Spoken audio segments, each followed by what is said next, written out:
We are now at the windmills.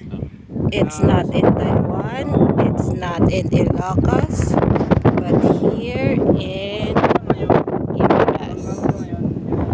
But it powers the city of Iloilo and not here. Why? We are really not sure.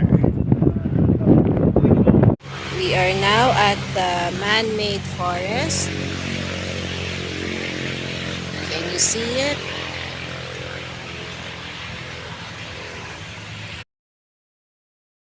Now at the man-made forest, which is mostly acacia trees.